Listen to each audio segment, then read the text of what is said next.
How to freeze or unfreeze your card on Revolut. Welcome back everyone to this quick tutorial video. If you have a card added in to your Revolut account and you're trying to block or freeze it for some time, you can easily follow through using these steps. Now, whenever you're inside of the app of Revolut, in order to head over to the card section, you need to tap on the cards icon, which is on the top right of the screen. Just tap on the cards option. You might also have the cards section on the bottom of this page, depending upon your app. So just tap on the cards icon wherever you see it on the screen. Now, once you tap on the cards icon, you'll land on the cards section where you'll be able to see different cards that you've added inside of Revolut. If you've only added in one card, you can just pick a card.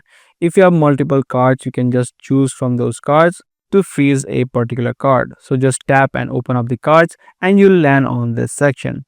You're going to see the exact card that you picked on the top, and right here you'll have the option called freeze card. So just tap on this option, and as soon as you do so, your card on the top will go gray, meaning that your card now has been freeze. You won't be able to use that particular card from Revolut unless you unfreeze it again. The simple way to unfreeze it is right here. Tap on this option again and your card will be immediately unfreezed again. So that's basically it on the way that you freeze or unfreeze your card on Revolut. I do hope this guide video was helpful. If it was, be sure to subscribe, share, and also give this video a thumbs up. That's going to be all for today. I'll see you in the next one.